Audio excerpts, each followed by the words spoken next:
आज जो है पूरे विश्व भर में मकान बहुत अच्छा बन रहा है, दुकान बहुत अच्छा बन रहा है, सड़कें बहुत अच्छे बन रही हैं, लगभग पूरे विश्व भर में सब कुछ अच्छा बन रहा है।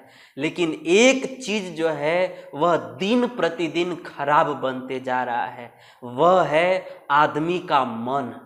सब कुछ तो अच्छा बनते जा रहा है, लेकिन आदमी का मन जो है बहुत खराब बनते जा रहा है।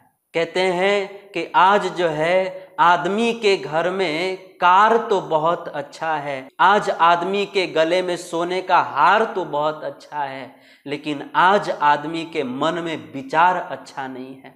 विचार तो बहुत दूषित हो चुका है, और चूंकि विचार गंदा हो गया है इसीलिए लोगों का व्यवहार भी, आचरण भी गंदा हो गया है।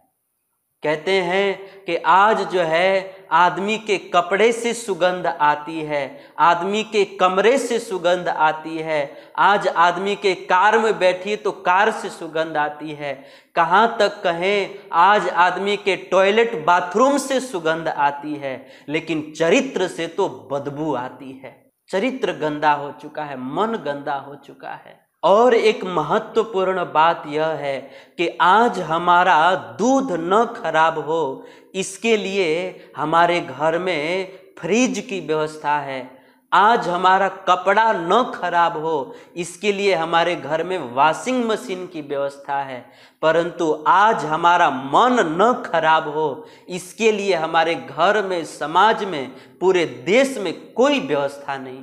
आज जो है हमारे पास कपड़े धोने का साबुन है, आज हमारे घर में बर्तन धोने का साबुन है, गाड़ी को धोने का साबुन है, बाल को धोने का साबुन है, दांत को धोने का साधन है, सब कुछ है, लेकिन मन की गंदगी को धोने का कोई साबुन नहीं है। इसीलिए आज जो है आदमी का मन जो है बहुत गंदा हो चुका है।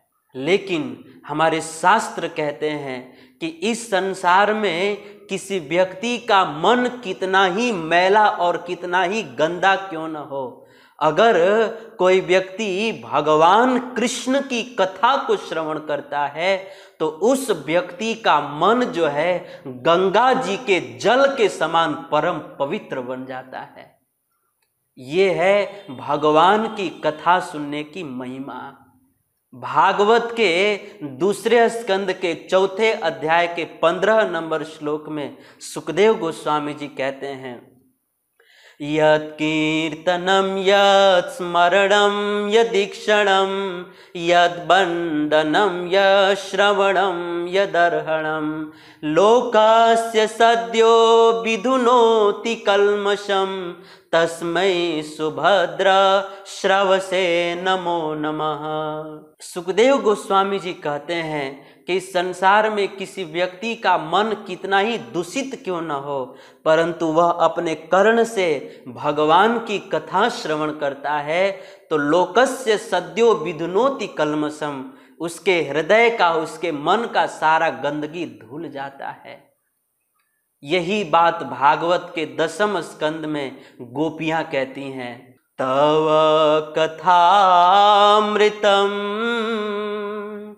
ताप्त जीवनम कविभिरीडितम कल्मषापहम श्रवणमंगलम श्रीमदाततं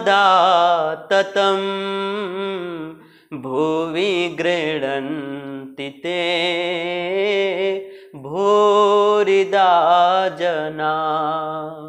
गोपियां कहती हैं कि हे कृष्ण, आपकी कथा इतनी पवित्र है कि कल्मषापहम, आपकी कथा जो है अमृत के समान है, और यह अमृत तुल्य कथा जो है संसार के लोगों के मन में, जीवन में जो पाप है वो सारे पापों को हरण कर लेती है, अर्थात उन सारे पापों को धो डालती है आपकी कथा। ये है कथा की महिमा।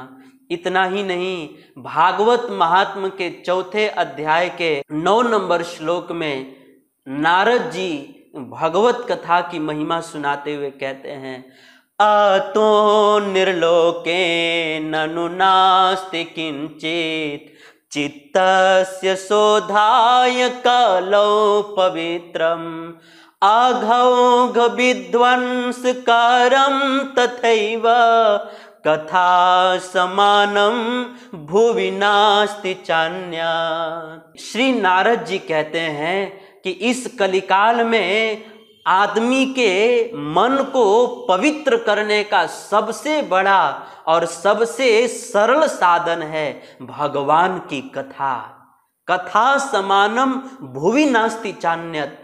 भगवान के कथा के समान जीव के मन को पवित्र करने वाला इस कलिकाल में दूसरा कोई साधन ही नहीं है।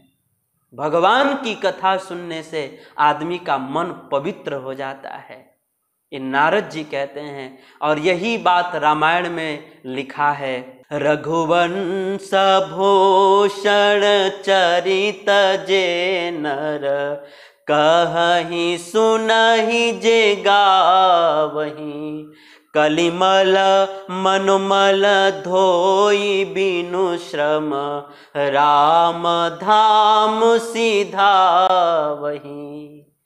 रामायण में रामायणकार लिखते हैं कि भगवान श्री रामचंद्र जी की कथा को अगर कोई व्यक्ति अपने कर्ण से श्रवण करता है तो उस व्यक्ति के मन में जितना भी पाप बैठा है, गंदगी बैठी हुई है, वो सारा पाप और गंदगी तत्काल धुल जाती है और आदमी का मन परम पवित्र बन जाता है।